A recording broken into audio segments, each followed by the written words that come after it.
نستغفره ونعوذ بالله من شرور أنفسنا وسيئات أعمالنا من يهده الله فلا مضل له ومن يضلله فلا هادي له أشهد أن لا إله إلا الله وحده لا شريك له وأشهد أن محمدا عبده ورسوله اللهم صل وسلم على نبينا محمد وعلى آله وصحابته ومن تبعهم بإحسان إلى يوم الدين أما بعد Ikhwani fillah rahimakumullah, kita lanjutkan kajian kita dalam pembahasan kitab Al-Kabair yang ditulis oleh Syekh Muhammad ibn Abdul Wahhab rahimahullahu ta'ala. Sekarang kita masuk bab yang baru, yaitu bab maja'a fil kadhibi 'ala Allahi aw 'ala rasulih sallallahu alaihi wasallam. Bab tentang maja'a, apa yang datang. Maksudnya apa yang datang dari dalil-dalil Al-Qur'an atau sunnah Nabi sallallahu alaihi wasallam fil kadhibi 'ala Allah, tentang orang yang berdusta atas nama Allah, tentang orang yang berdusta atas nama Allah, au ala rasulih, atau orang yang berdusta atas nama rasulnya, atas nama rasulnya. Ya, dan berdusta atas rasul berarti berdusta atas nama Allah Subhanahu wa taala. Ya, karena ketika seorang mengatakan Rasulullah bersabda padahal Nabi tidak pernah ucapkan, maka sejatinya dia juga telah berdusta atas nama Allah Subhanahu wa taala. Karena Nabi sallallahu alaihi wasallam itu tidaklah menyabdakan sesuatu, tidaklah menyampaikan sesuatu kepada umatnya dari perkara-perkara agama ini kecuali itu datang dari Allah Subhanahu wa taala. Wa ma yantiqu 'anil hawa in huwa illa wahyun yuha. Dan tidaklah Allah berbicara berdasarkan, tidaklah Nabi sallallahu alaihi wasallam berbicara berdasarkan hawa nafsunya, tapi apa yang diucapkan itu adalah wahyu dari Allah Subhanahu wa taala. Pada bab ini jemaah dimuliakan oleh Allah, penulis mengangkat 4 dalil. 2 dalil yang pertama dari Al-Qur'an dan 2 dalil yang terakhir dari hadis-hadis Nabi sallallahu alaihi wasallam.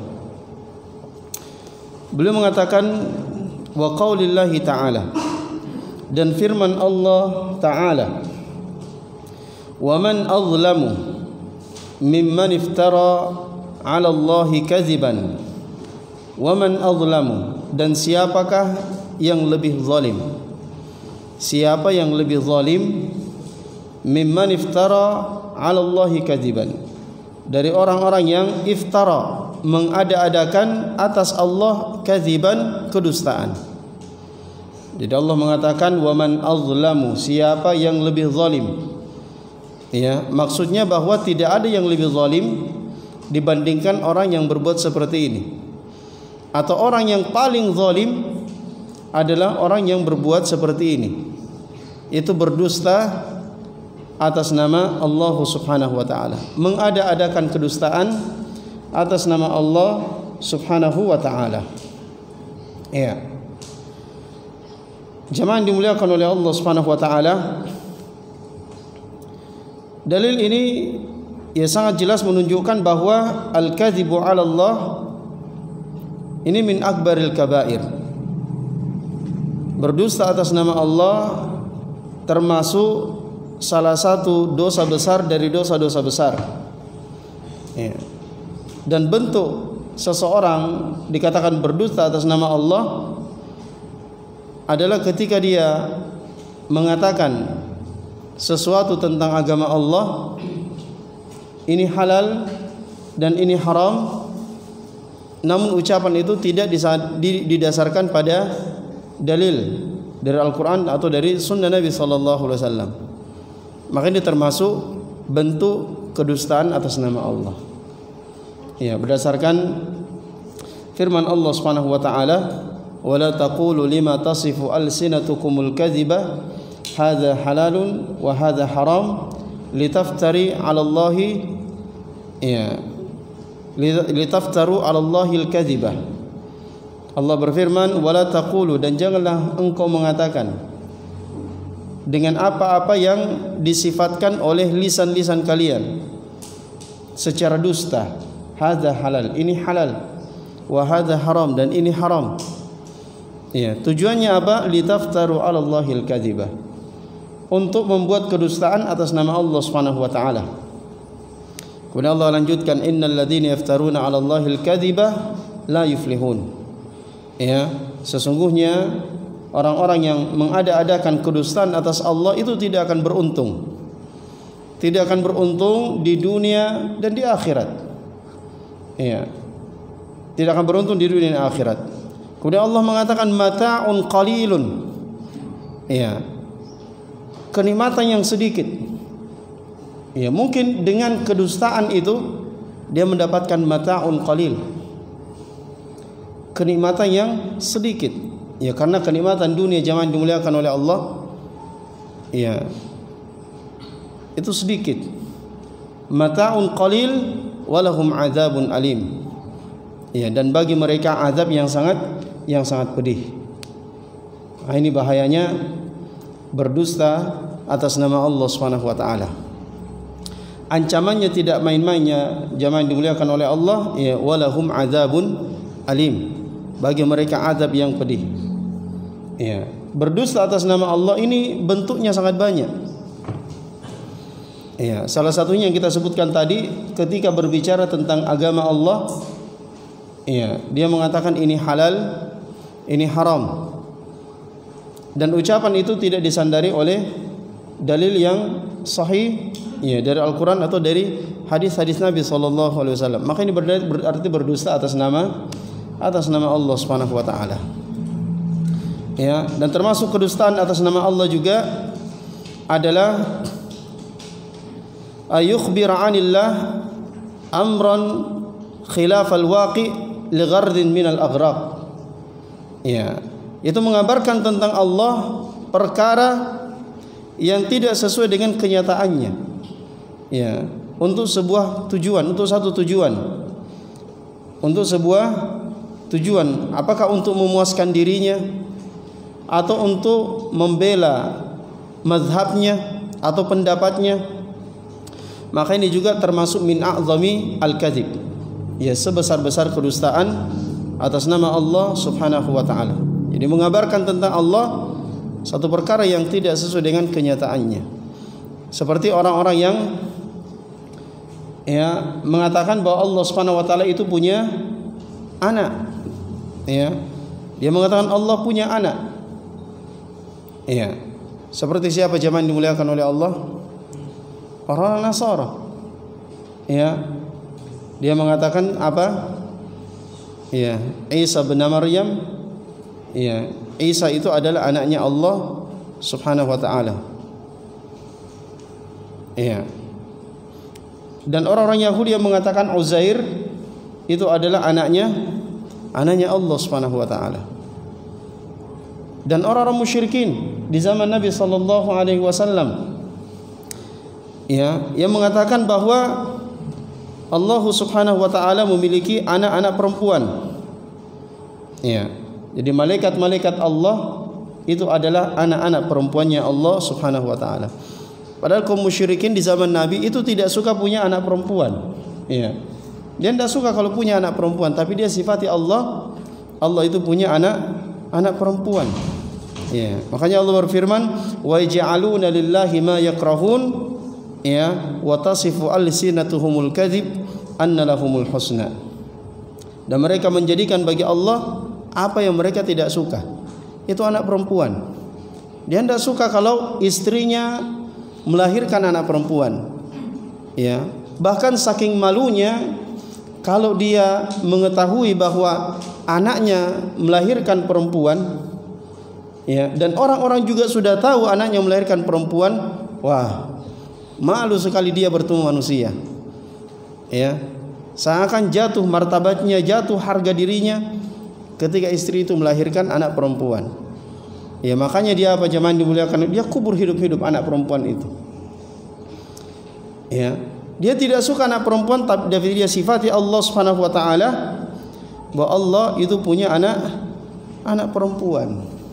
Ya. Nah, ini kedustaan atas Allah Subhanahu wa taala, sesuatu yang Allah berlepas diri. Ya, Allah berfirman lam yalid wa lam yulad.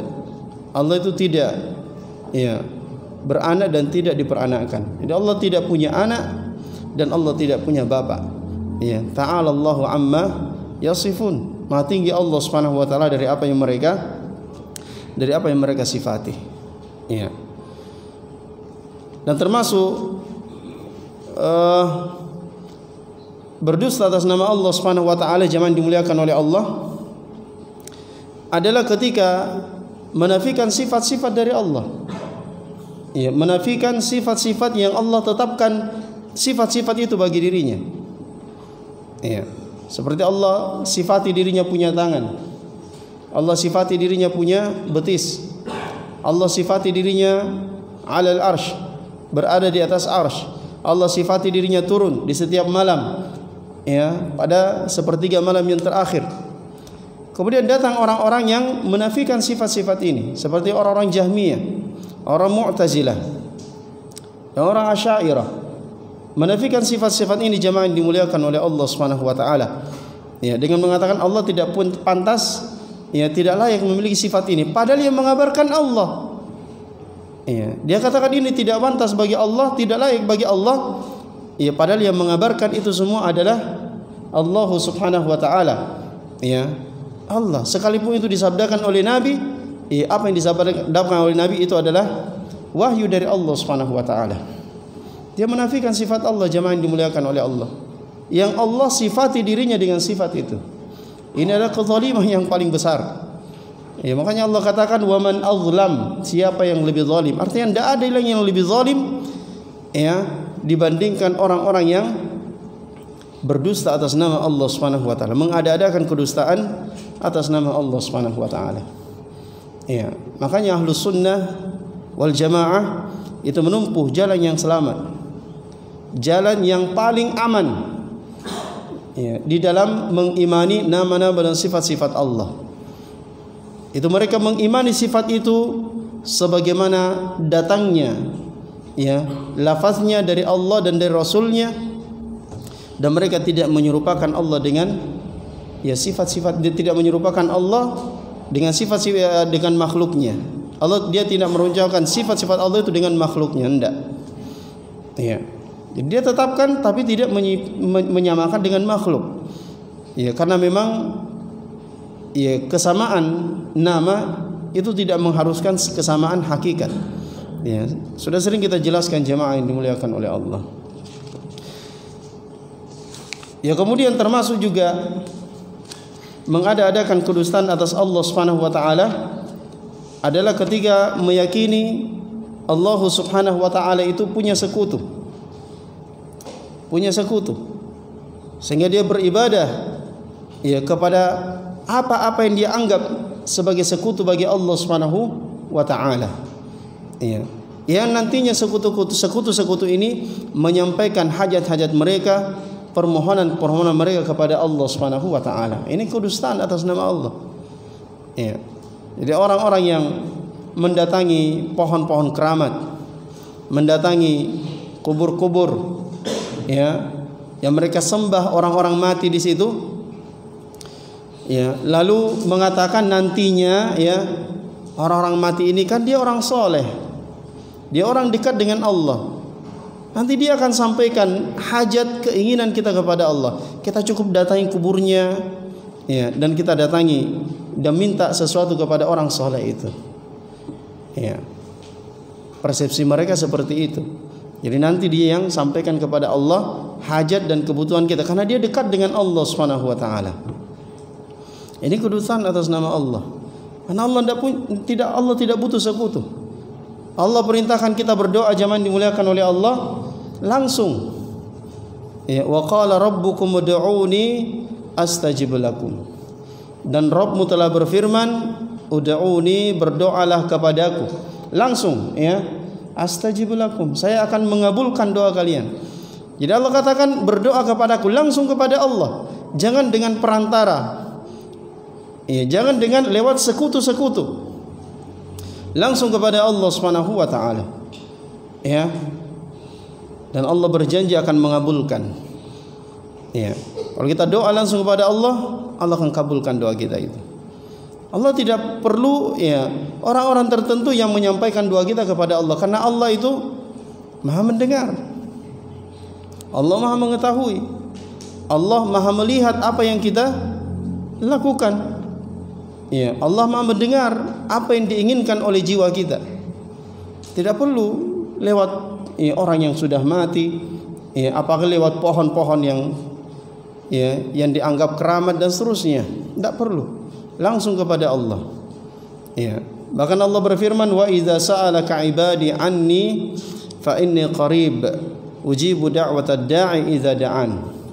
Apabila hambaku bertanya kepadamu, wahai Muhammad, ya, anni, tentang aku, fa inni qarib, maka sesungguhnya saya dekat. Maka sesungguhnya saya dekat. Ya, saya akan mengijabah setiap doa orang-orang yang berdoa kepadaku, kata Allah. Allah sudah janji, ya, akan mengabulkan doa kita kalau kita langsung berdoa kepada Allah Subhanahu wa taala. Ya, bahkan zaman dimuliakan oleh Allah, kita tidak perlu ketika berdoa tidak perlu teriak-teriak. Ya, tidak perlu kita teriak-teriak ya dengan harapan Allah lebih mendengar, tidak. Ya, kita berdoa cukup dengan suara lirih. Tidak perlu teriak-teriak zaman dimuliakan oleh Allah. Ya. Sebagaimana ya ketika Nabi berjalan, ada orang yang zikir dengan suara yang keras. Zikir dengan suara yang keras. Allahu Akbar. Ya, maka ditegur oleh Nabi sallallahu alaihi wasallam, "Ayo irba'u ala anfusikum." Kasihani diri kalian. Ya, fa innakum la tad'una asamman wala ghaiban. Karena sesungguhnya kalian tidak berdoa kepada zat yang tuli dan zat yang tidak ada. Innakum tad'una sami'an qariba. Sesungguhnya kalian berdoa kepada yang Maha mendengar dan Maha dekat. Ya, Maha dekat dengan hamba-hambanya. Maksudnya ilmunya Allah, ya, pengetahuan Allah itu dekat dengan hamba-hambanya. Ya, Allah dekat. Apa yang kita lakukan Allah tahu. Apa yang kita ucapkan Allah tahu. Sangat tahu Allah Subhanahu wa taala, karena Allah itu sami'an. Ya, Allah itu Maha mendengar. Dan Allah juga aliman khabira. Allah Maha mengetahui. Bahkan yang tersimpan di dalam hati kita zaman dimuliakan oleh Allah, itu sangat diketahui oleh Allah Subhanahu wa taala. Baik. Kemudian wa qaulillahi ta'ala, dan firman Allah Ta'ala tadi itu dalam surah Al-Ankabut ayat yang ke-68. Selanjutnya firman Allah dalam surah Az-Zumar ayat yang ke-60.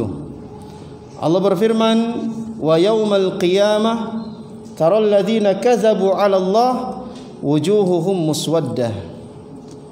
Dan pada hari kiamat, taral ladzina kadzabu 'ala Allah, dan pada hari kiamat engkau akan melihat orang-orang yang berdusta atas nama Allah, wujuhuhum muswaddah, wajah-wajah mereka itu hitam. Ya, wajah-wajah mereka hitam. Jadi di antara orang-orang yang Allah hitamkan wajahnya adalah orang-orang yang berdusta atas nama Allah Subhanahu wa taala. Kan pada hari kiamat ada orang-orang yang Allah bangkitkan dalam keadaan wajah-wajah mereka putih. Dan ada juga yang Allah bangkitkan dalam keadaan wajah-wajah mereka itu hitam. Ya, yauma tabayyaddu wujuh wa taswaddu wujuh. Pada hari itu ada orang yang wajah-wajah mereka itu putih, dan ada orang yang wajah-wajah mereka itu hitam. Ya. Kata Abdullah bin Abbas radhiyallahu anhuma bahwa tabayyaddu wujuh ahli sunnah. Yang putih wajahnya itu adalah wajahnya ahlus sunnah, dan hitam wajahnya adalah wajahnya ahlul bid'ah wal ahwa. Itu wajahnya ahlul bid'ah. Ya. Dan memang zaman dimuliakan oleh Allah, di antara sebab yang sangat mendasar seseorang itu melakukan bid'ah, bahkan menjadi perintis bid'ah, menjadi ahli bid'ah, ya, itu karena berdusta atas nama Allah Subhanahu wa taala. Ya. Berdusta atas nama Allah Subhanahu wa taala. Firqah-firqah yang ada, ya, firqah-firqah yang ada itu tidak lepas dari yang namanya kedustaan atas nama Allah Subhanahu wa taala. Ya, apalagi Syiah Rafidhah, ya, yang memang agama mereka itu dibangun di atas kedustaan, ya. Dibangun di atas kedustaan. Tayyib. Jadi ini hukuman yang Allah berikan kepada orang-orang yang berdusta atas nama Allah Subhanahu wa taala. Allah akan jadikan wajah-wajah mereka itu menghitam, ya. Jadi kita harus berhati-hati zaman dimuliakan oleh Allah ketika berbicara tentang Allah, sifat-sifat Allah. Kita harus waspada, hati-hati, ya. Jangan kita berbicara dengan hawa nafsu, dengan akal, dengan logika, dengan perasaan, jangan, ya. Tapi selalu kembali, ya, kepada apa yang telah dijelaskan oleh para ulama, ya, para sahabat Nabi sallallahu alaihi wasallam tentang nama dan sifat-sifat Allah Subhanahu wa taala. Ya, jangan kita mengambil dari perkataan orang-orang yang datang belakangan, ya, tentang nama dan sifat Allah yang mereka keliru di dalam menetapkan nama dan sifat Allah. Ya, demikian pula ketika kita berbicara tentang agama Allah, syariat Allah ini, ya, jangan sampai kita berani mengatakan ini halal, ini haram. Ini hukumnya seperti ini hukumnya seperti ini. Kalau kita tidak punya ilmu, ya, kalau kita punya dalil, ya, kita ditanya tentang sesuatu dan kita punya dalilnya, maka dalil ini harus diperjelas dulu. Apakah istidlalnya kita, cara kita menjadikan ini dalil untuk masalah itu sudah benar atau tidak?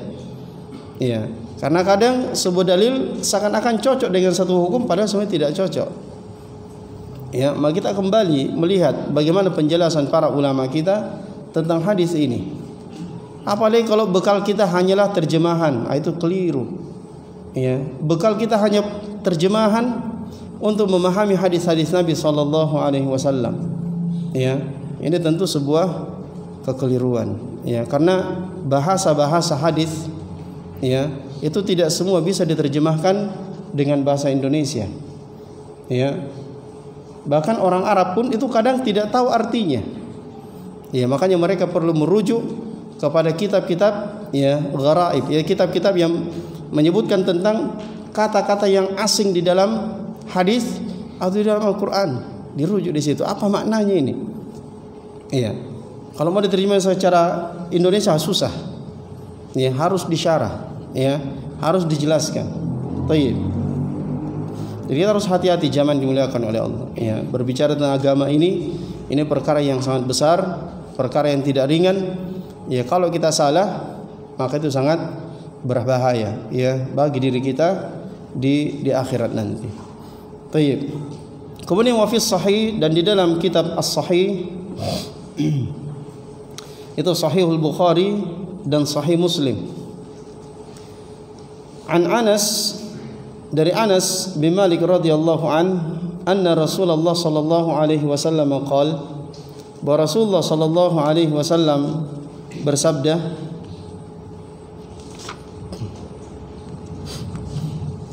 inna kadziban alayya laisa kakadzibin ala ghairi.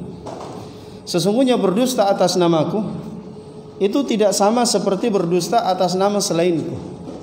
Ya, di dalam riwayat yang lain Nabi mengatakan inna kadziban alayya laisa kakadzibi ala ahadikum. Beliau berkata kepada sahabatnya, sesungguhnya berdusta atas nama aku tidak sama ketika seorang berdusta atas nama salah seorang di antara kalian. Wa man kadzaba alayya muta'ammidan, dan barang siapa yang berdusta atas namaku muta'ammidan, sengaja, ya, sengaja dia berdusta atas nama Rasulullah. Maksudnya dia tahu ini tidak benar, ya, ucapan ini tidak benar, penyandarannya kepada Nabi, tapi dia ucapkan, dia sampaikan, dia katakan Rasulullah bersabda, padahal dia tahu hadis ini lemah, hadis ini tidak benar, tapi dia sampaikan Rasulullah bersabda.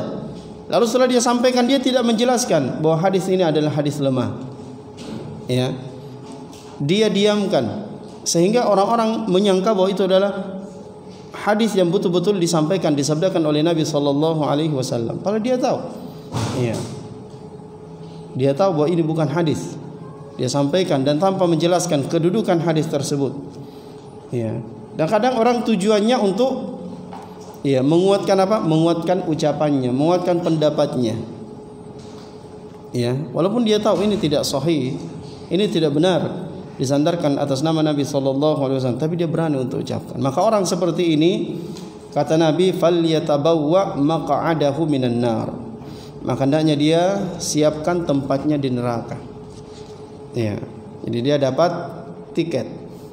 Ya, masuk neraka jemaah yang dimuliakan Allah. Ya, jadi berbicara atas nama Nabi SAW,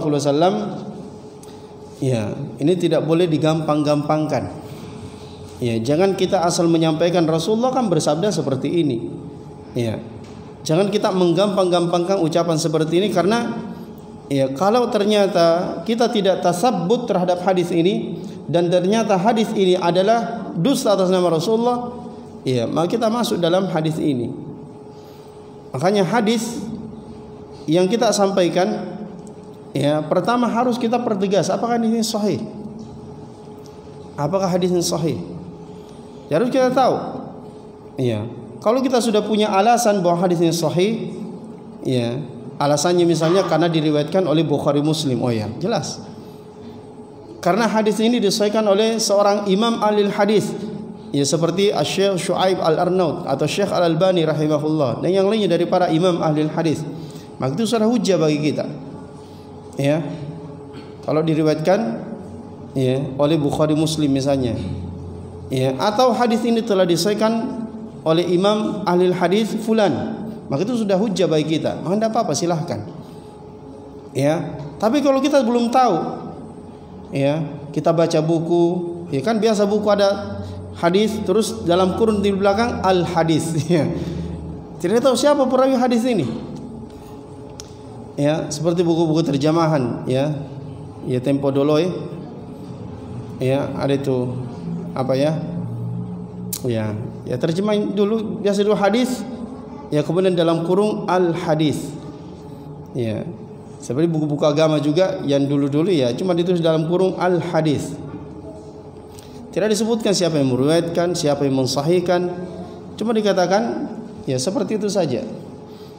Maka ini tidak boleh kita sampaikan zaman dimuliakan oleh Allah sampai kita betul-betul yakin hadisnya sahih.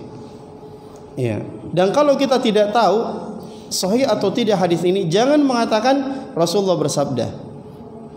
Kita mengatakan telah diriwayatkan dari Rasulullah sallallahu alaihi wasallam, ruwiya an Rasulillah. Ini yang kita ucapkan. Kalau kita belum mengetahui kesahihan hadis ini, ruwiya anin Nabi, diriwayatkan dari Nabi sallallahu alaihi wasallam, maka silakan kita sampaikan. Yang penting makna hadisnya itu, makna hadisnya itu sudah dibenarkan di dalam hadis-hadis yang lain.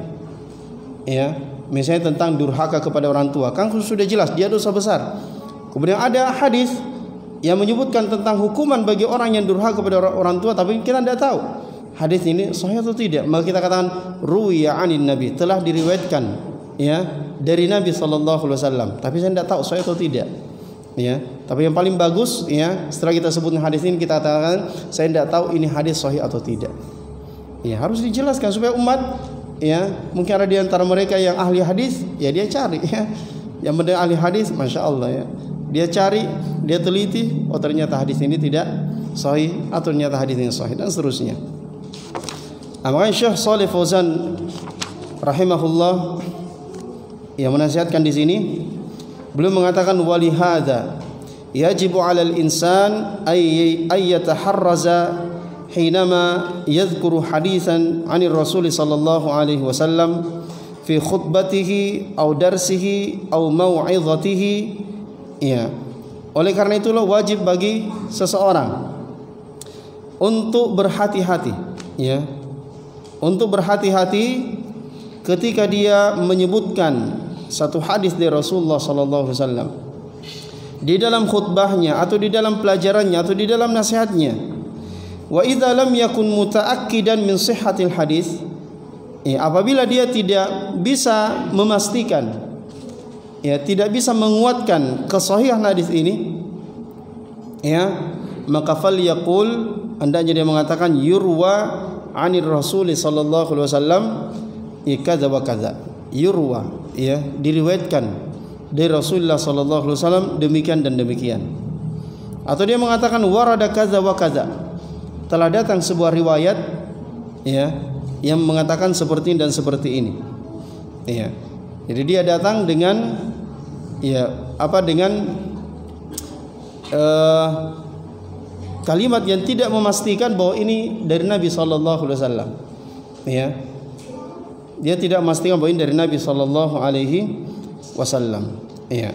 Maka hendaknya kita hati-hati, ya, ketika menyebut hadis.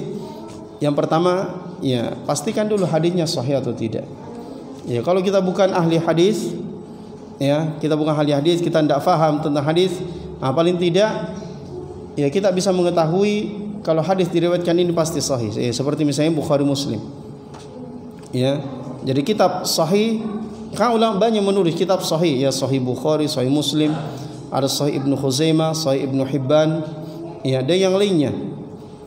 Tapi yang diakui, ya, kesahihannya itu cuma Bukhari dan Muslim. Yang lainnya masih perlu diteliti. Ya, yang lain masih perlu diteliti. Jadi kalau Bukhari Muslim, maka insyaallah itu sudah sahih. Ya, kita tidak perlu ragu. Karena ulama kita sudah memberikan, ya, penjelasan bahwa ashahul kutub, ya, al-musannaf ba'da kitabillah, ya, Sahihul Bukhari. Bahwa kitab yang paling sahih yang ditulis setelah kitabullah adalah Sahih Bukhari. Itu sudah hujjah bagi kita. Atau bisa hadisnya disahihkan oleh salah seorang dari imam ahli hadis, ya, maka itu adalah hujjah bagi kita. Maka silahkan disampaikan dengan menyebutkan hadis yang disahihkan oleh fulan dan fulan. Baik. Kemudian dalil yang terakhir, wali Muslim, dan diriwayatkan oleh Imam Muslim dari Samurah, ya, Ibni Jundub, dari Samurah bin Jundub marfu'an, secara marfu', itu terangkat kepada Nabi sallallahu alaihi wasallam. Artinya ini hadis Rasulullah disabdakan oleh Nabi. Man haddatsa anni bi haditsin, barang siapa yang menceritakan dariku sebuah hadis, yara annahu kadzib, ya, yara annahu kadzibun, dia melihat bahwa hadis itu dusta, hadis itu dusta, tidak benar, fahuwa ahadul kazzabin, maka dia ini salah satu dari para pendusta. Ya. Jadi kalau ada seorang yang meriwayatkan hadis, membacakan hadis, dia kata Rasulullah bersabda, ya, dan dia tahu bahwa hadis ini palsu, hadis ini tidak sahih, tapi dia sampaikan dan dia tidak memberikan penjelasan tentang kedudukan hadis ini, maka dia ini adalah pendusta, ya, termasuk orang-orang yang berdusta atas nama Nabi sallallahu alaihi wasallam, yang diancam dengan, ya, fal yatabawwa maq'adahu minan nar, hendaknya dia siapkan tempatnya di neraka. Ya, siapkan tempatnya di neraka. Artinya sudah ada tempatnya di neraka. Ya, kalau dia tidak bertobat dari perbuatan tersebut.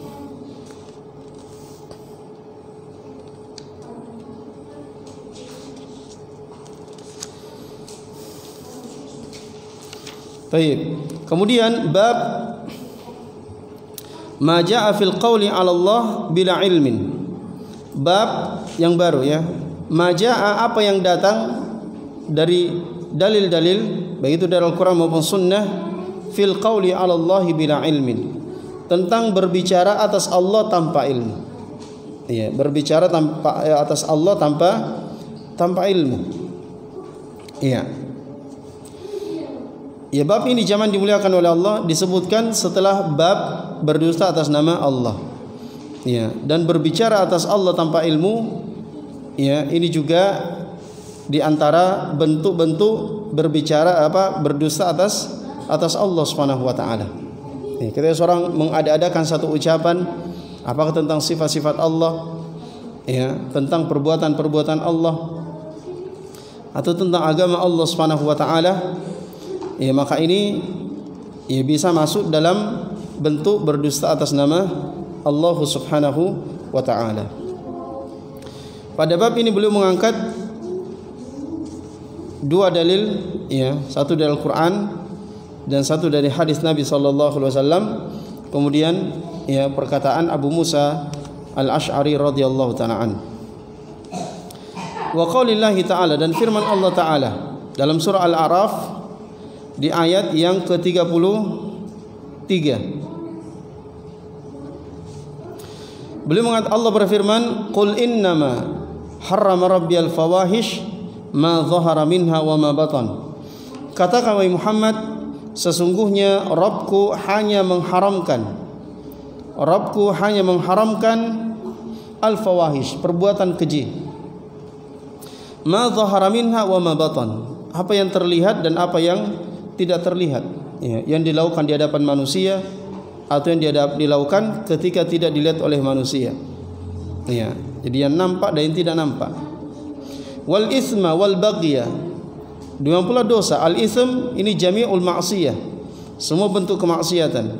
Wal baghya, ya, baghya ini berbuat zalim, ya, kepada manusia. Apakah dia zalim dengan menumpahkan darahnya, ya, zalim terhadap hartanya, atau zalim terhadap kehormatan manusia, ya, bi ghairil haq, tanpa alasan yang benar. Wa an tusyriku billahi ma lam yunazzil bihi sultana, dan engkau mempersekutukan Allah Subhanahu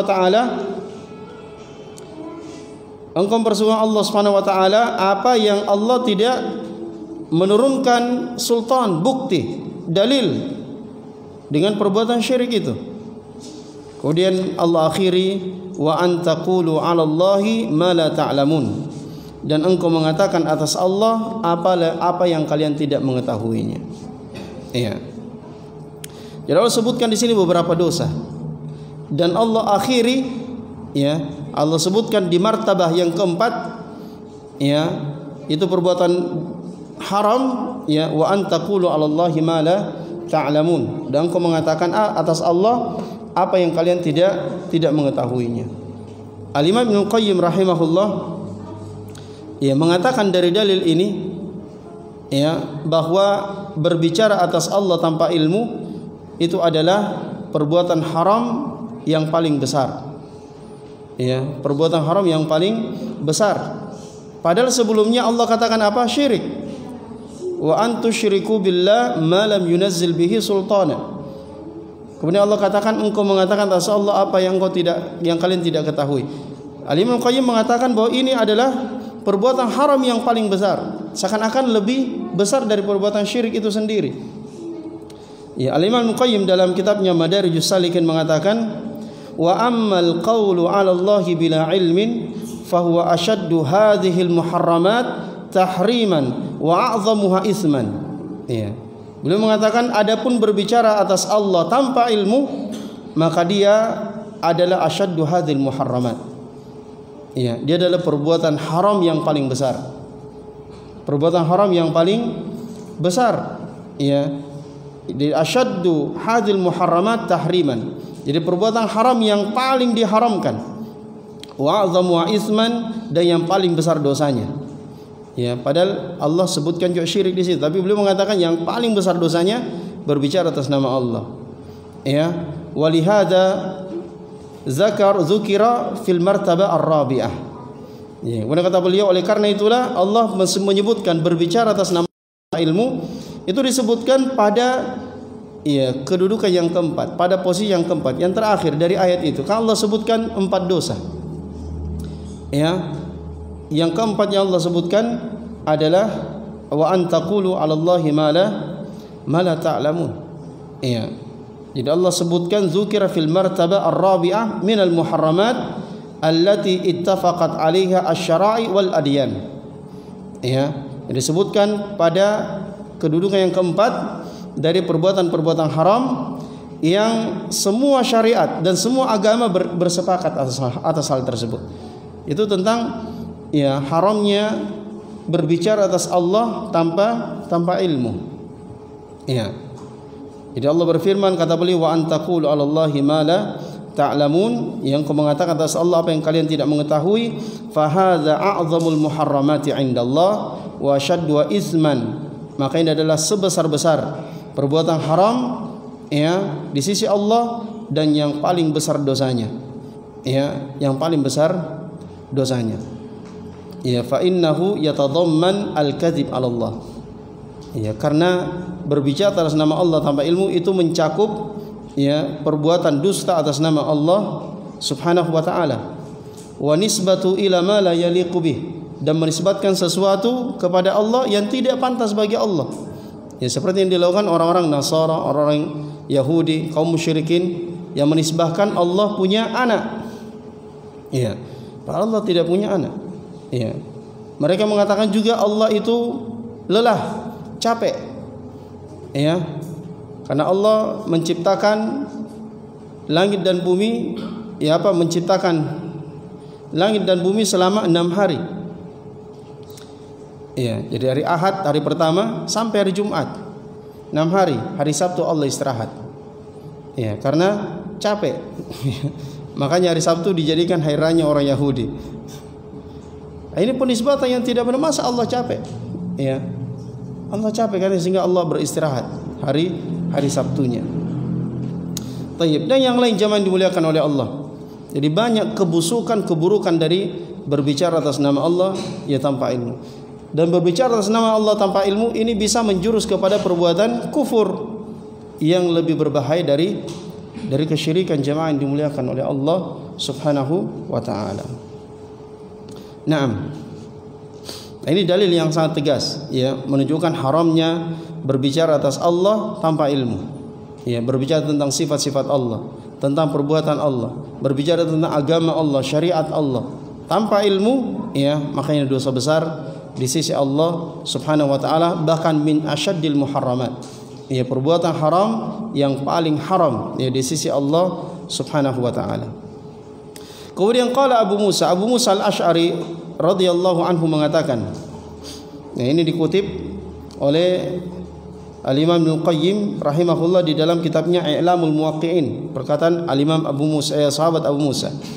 Beliau mengatakan, man 'allamahullahu ilman, barang siapa yang Allah ajarkan kepadanya ilmu. Siapa yang Allah ajarkan kepadanya ilmu, ya, sehingga dia menjadi orang yang faham tentang agama Allah berdasarkan dalil-dalil dari Al-Quran dan Sunnah. Falyu'allimhun nas, maka hendaknya dia ajarkan kepada manusia. Jadi siapa yang Allah ajarkan ilmu sehingga dia faham agama ini dengan cara yang benar berdasarkan dalil-dalil dari Kitabullah dan Sunnah, ya, bukan berdasarkan akal. Kalau orang pandai berbicara agama tapi semua dengan akal, dengan perasaan logika, maka itu orang bodoh. Ya, orang yang tidak kasihan sama dirinya.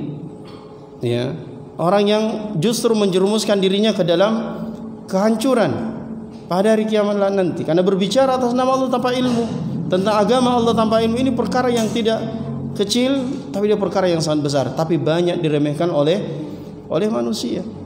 Ya, dan sekarang banyak khatib berbicara semaunya, berbicara dengan apa yang dia inginkan, ya, berbicara berdasarkan hasil, ya, fikiran dirinya sendiri, ya, sehingga dia naik ke mimbar dan mengatakan menurut saya, ya, ini harus disikapi seperti ini, ya, logikanya ya harus seperti ini, ya, padahal sudah ada dalil yang jelas, ya, menjelaskan tentang masalah itu, tapi dia berani untuk mengedepankan logikanya, pendapatnya, hawa nafsunya, akalnya, hasil penelitiannya di atas Al-Quran dan Sunnah Nabi Sallallahu Alaihi Wasallam. Ya, tayyib. Jadi siapa yang Allah ajarkan kepadanya ilmu, falyu'allimhun nas, maka ajarkanlah ilmu itu kepada manusia. Jangan kita sembunyikan, jangan kita kikir untuk mengajarkan manusia ilmu ini. Ya, jangan kita malas, karena ilmu ini amanah. Allah kasih kita ilmu, Anda belajar, Allah mudahkan Anda dengan ilmu, ya, maka itu Allah yang mudahkan Anda. Maka sebagai balasan dan Anda ajarkan manusia. Jangan malas, ya, jangan malas mengajarkan ilmu ini kepada manusia. Jangan menyembunyikan ilmu, ya, sehingga yang Anda ucapkan tidak sesuai dengan ilmu yang Anda tahu, karena Anda menginginkan dunia, karena Anda menginginkan popularitas dan seterusnya. Kan banyak orang seperti itu. Dia faham yang benar seperti ini, tapi kalau dia ucapkan ini tidak ada pengikutnya. Semua orang akan lari. Ya. Orang-orang yang mengikuti ya, yang subscribe YouTube-nya itu akan kabur semua. Ya, oh sudah 1 juta, sudah 2 juta subscribe ya. Kalau saya sampaikan ini orang semua lari, habis saya. Ya, maka dia terus mengatakan sesuatu yang bertentangan dengan kebenaran yang telah dia ketahui. Ya, bahkan zaman dimuliakan oleh Allah, kalau dia terus-terus begini ya, bisa-bisa keyakinan kebenaran yang dulu dia sayangnya dia bantah. Ya. Dia bantah, bukan dengan ilmu bantahnya. Tapi kalau dengan ilmu ya benar, tidak apa-apa.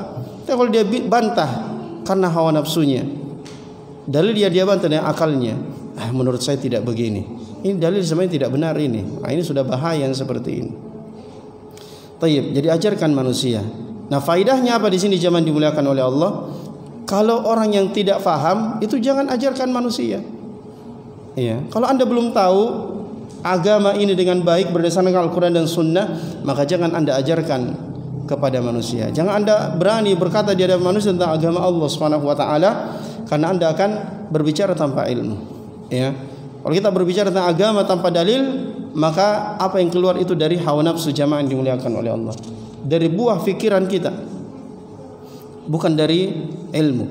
Bukan seperti apa yang diinginkan oleh Allah dan diinginkan oleh Rasulnya sallallahu alaihi wasallam. Ya. Ya, kalau kita belum faham, kita belajar. Ya, belajar bahasa Arab. Ini yang penting jamaah dimuliakan oleh Allah. Bahasa Arab jangan kita remehkan. Ya, kita tidak akan bisa betul-betul memahami agama ini tanpa bisa memahami bahasa Arab. Ya, alhamdulillah ustadz kita di sini sudah datang dari jauh. Ajarkan kita 2 kali sepekan, masya Allah, bahasa Arab. Ya, tapi yang ikut cuma segelintir. Ya, nah, ini artinya banyak di antara kita yang tidak mau faham agama. Ya, banyak di antara kita yang tidak mau faham agama. Kalau dia tidak punya, ya tidak ada gairah untuk belajar bahasa Arab, berarti kita ini tidak ada gairah untuk memahami agama ini. Saya cuma bawa datang taklim. Ya, dan buktinya kita juga datang taklim tidak bawa catatan, tidak bawa buku. Ya, padahal Nabi mengatakan apa? Qayyidul ilma bil kitab. Ya, ikatlah ilmu itu dengan tulisan. Kalau Anda malas menulis, beli kitabnya. Ya. Beli kitabnya, ya, kita duduk, kita baca. Ya, dan beda zaman dimuliakan antum belajar tidak punya buku, hanya mendengar, padahal Anda bukan Imam Syafi'i, ya, bukan Imam Bukhari, bukan Imam Al-Baihaqi, bukan imam-imam yang hafalannya masya Allah, satu kali dengar langsung hafal. Ya, satu kali dengar langsung hafal. Ya, maka kita harus punya buku, kitabnya, minimal kita punya terjemahannya. Nah, itu sudah sangat membantu. Ya, ya intinya kita belajar bahasa Arab. Ya, kalau kita tidak belajar bahasa Arab padahal kita mampu, ya, masih muda, ya, masih kuat, masih bisa berpikir, ya, kan semua kita masih bisa berpikir. Kalau Anda masih kerja, cari dunia, ya kan cari dunia berpikir, maka pasti Anda bisa berpikir untuk mempelajari bahasa Arab. Ya, ya bahasa Arab bukunya wajib zaman dimuliakan oleh Allah. Ya, Umar bin Khattab radhiyallahu taala anhu mengatakan, "Yata'allamul Arabiyyah fa innaha juz'un min dinikum." Belajarlah bahasa Arab karena dia bagian dari agama kalian. Dan Ibnu Taimiyah rahimahullah menegaskan bahwa belajar bahasa Arab, ya, adalah di antara perkara yang wajib. Karena kita tidak bisa memahami agama ini dengan benar kecuali dengan bahasa Arab. Karena Al-Quran, hadis itu datang dari bahasa Arab. Maka ma la yatimul wajib illa bihi fahuwa wajib. Apa yang tidak sempurna, sebuah kewajiban kecuali dengannya, maka dia wajib. Ya, kalau memahami agama tidak akan bisa sempurna kecuali dengan bahasa Arab, berarti bahasa Arab itu ya menjadi wajib. Ya, tapi wajibnya di sini ya wajib apa ya? Paling tidak wajib kifai. Ya, harus ada yang tahu dan yang lainnya belajar. Ya, paling tidak kita belajar. Ada waktu kita untuk belajar, sekali sepekan, 2 kali sepekan, ya. Yang penting ada porsi waktu yang kita siapkan untuk belajar bahasa Arab. Maka itu sudah ya menunjukkan bahwa kita ada keinginan untuk memahami agama ini, jamaah yang dimuliakan oleh Allah. Ya, wa iyyahu ayyakula ma la ilma lahu fi ma la ilma lahu bi fayakuna minal mutakallifin wa yamruqa minad din. Dan hendaknya dia hati-hati, ya, untuk mengatakan apa yang dia tidak punya ilmu, ya, tentangnya. fayakuna minal mutakallifin, sehingga dia termasuk orang-orang yang memberat-beratkan diri. Ya. Jadi kalau orang yang berbicara tentang agama Allah tanpa ilmu, berbicara tentang Allah tanpa ilmu, berarti dia takalluf, orang yang memberatkan dirinya.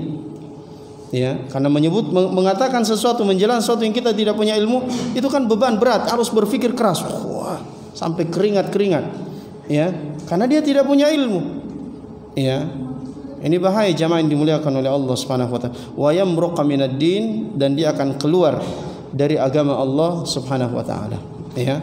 Jadi orang yang terus mengucapkan tentang agama Allah tanpa ilmu, ini bisa-bisa dia keluar dari agama Allah Subhanahu wa taala tanpa dia menyadarinya. Tayyib. Ini masih ada satu hadisnya, tapi waktu kita sudah habis. Kita cukupkan sampai di sini ya. Insyaallah kita bacakan dalil yang terakhir pada pertemuan yang akan datang.